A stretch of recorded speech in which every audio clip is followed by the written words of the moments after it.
Okay, when I say the word AI, what instantly pops into your head? Chances are you're picturing a single chatbot, right? Just typing away in a little window on your screen, doing its best to answer whatever random question you just threw at it. But I want you to completely change that picture. Actually, scratch that, don't just change it, expand it. Imagine an AI not as a solitary worker, but as an entire bustling corporate office. An office packed with highly specialized employees, all communicating, delegating, and working together to get incredibly complex jobs done. Welcome to this explainer. Today we are exploring the fascinating evolution of autonomy, and specifically we're going to look at exactly how agentic workflows manage tasks. So, to really understand this bustling AI office, we first have to understand the employees. Think about a human being trying to do literally every single job in a company at the exact same time. They're answering the phones, doing the accounting, sweeping the floors, and trying to design new products. I mean, they would be completely overwhelmed and honestly pretty terrible at all of those jobs. Well, AI is exactly the same. It works best when it is broken down into highly focused, specialized building blocks. We call these sub-agents. Rather than forcing one massive AI to try and do everything all at once, you create a multi-agent system. And in that system, each sub-agent acts as a specialist, focusing on one and only one specific task. Okay, let's dive into this. Today, we are going to climb the ladder of AI complexity. We'll cover 1. Meet the AI task force. 2. The assembly line. 3. The switchboard. 4. Dynamic teamwork. 5. Quality control. And finally, 6. The Maverick. All right, starting with number 1, meet the AI task force, the foundational building block. Before we can organize our AI office, we obviously have to hire and train our workers. Our foundational building block is the sub-agent. But to make sure the sub-agent doesn't go completely off the rails, it requires a carefully engineered foundation of instructions. And this is exactly where prompt engineering comes in. You see, if you want your sub-agent to succeed, you can't just give it a vague request. You have to lock it in using 6 key components. This is literally the glue holding the entire workflow together. First, you give it a role, something like an AI research assistant. Then, a specific task, like summarizing news. You tell it exactly what its input will be, say a specific search term, and exactly what the output needs to look like, down to the word count, like a concise 300-word summary. But here is the absolutely crucial part. You have to give it constraints. You have to tell the AI what not to do. For instance, no fluff, no background commentary, and absolutely no personal opinions. Finally, you give it capabilities, which means equipping it with tools like web search access.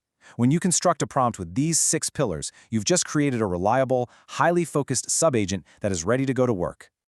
Moving right along to number 2, the assembly line, also known as prompt chaining. Now that we have our sub-agents, let's put them to work using the absolute simplest agentic workflow out there. And this brilliantly illustrates how a massive, complex task can be handled sequentially. It's called prompt chaining. Basically, you take a big task and decompose it into a linear sequence of steps. It is exactly like a factory assembly line. Let's say you want to generate a massive report. Instead of asking one AI to do the whole thing in one shot, your input goes to an outline generator agent. That agent creates the structure and then physically passes it down the line to a writer agent. The writer agent fills in the content and hands it off to an editor agent who checks it against specific criteria before finally delivering the polished final report. Each sub-agent is just processing the output of the previous one. It's clean, it's efficient, and it is perfect for tasks that easily break down into predictable steps. Which brings us to number 3, the switchboard, routing tasks. But hey, what if your inputs aren't completely predictable? What if you are dealing with a totally chaotic inbox? Well, that requires moving up the complexity ladder to a workflow called routing. Routing is the perfect management style when you have inputs that fall into distinct categories. Think of a customer service bot receiving thousands of emails a day. A customer writes in, super angry about a charge. The first agent acts purely as a switchboard. It reads the email, classifies it as a billing issue, and routes it directly to a highly specialized billing agent equipped with refund processing tools. If it's a software bug, boom, it routes to an IT support agent. But routing isn't just about picking the right sub-agent. It's also about picking the right brain for the job.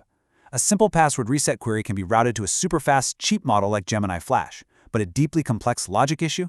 The switchboard can route that to a heavyweight reasoning model like Claude 3.7. It just ensures the right specialist handles the right problem every single time. All right, on to number 4, dynamic teamwork, parallelization, and orchestration. Now, having agents wait in line or wait for a switchboard is great, but sometimes we need raw speed. We need agents working simultaneously. And there are two distinct flavors of this simultaneous teamwork, and understanding the difference is vital. First, we have parallelization. This is predetermined. Imagine you have a new piece of code and you want to test it. You have a fixed list of tasks. One agent checks for speed, another checks for accuracy, and another checks for security vulnerabilities, all at the exact same time. You know exactly how many tasks there are before you even start, but contrast that with orchestrator workers. This is truly dynamic teamwork. This is for when the exact number of subtasks is completely unknown until the job actually begins. Let's say you ask your AI to do deep financial research on a company. The orchestrator agent starts looking and realizes, wow, okay, I need to check 10 different data sources, 3 risk profiles, and historical stock data. It dynamically spins up the exact number of worker subagents it needs right then and there, gathers all their simultaneous research, and aggregates it. It adapts to the chaos of the task on the fly. That takes us to number 5, quality control, evaluator optimizer. Up until now, our AI agents have been confidently churning out work, but that brings up a really critical issue. I want you to just think about that for a second. How does an agent know its work is actually good? If it's just generating text and passing it along, how do we prevent it from passing along total garbage? Well, this is where we introduce the internal feedback loop, the evaluator optimizer workflow.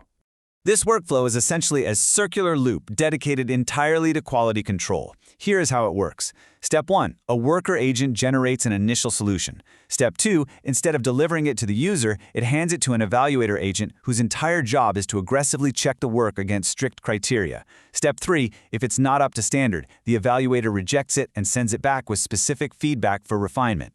This loop repeats until the standard is met, and only then is the final output approved and delivered. This is absolutely perfect for tasks that have clear evaluation criteria but subjective execution, like a literary translation, for example. A translator agent might miss exact cultural nuances on the first pass, but the evaluator agent will catch it, kick it back, and force the system to iteratively refine the language until it perfectly captures the original author's intent.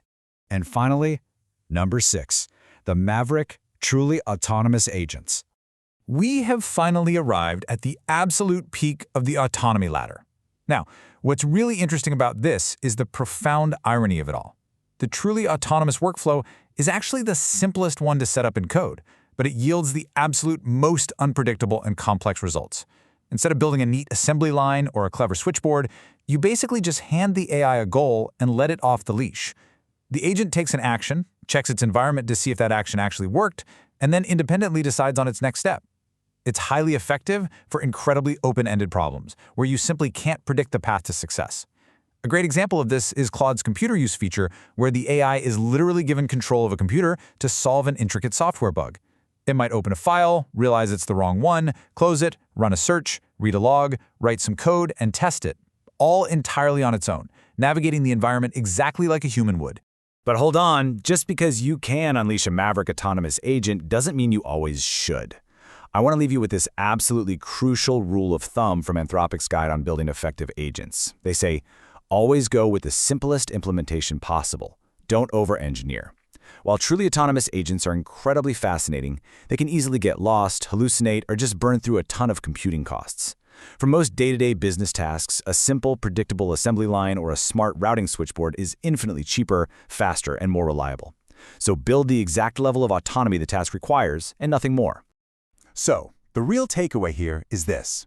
AI is no longer just a chatbot you ask questions to, it is a full-blown task force waiting to be managed. Look at your own daily workflows. Where are you acting as that overwhelmed employee trying to do everything? And which of those tasks could you offload to your very own assembly line of highly specialized AI subagents? The era of the solitary chatbot is officially over. The only question now is, how are you going to manage your new digital workforce? Thanks so much for joining me for this explainer.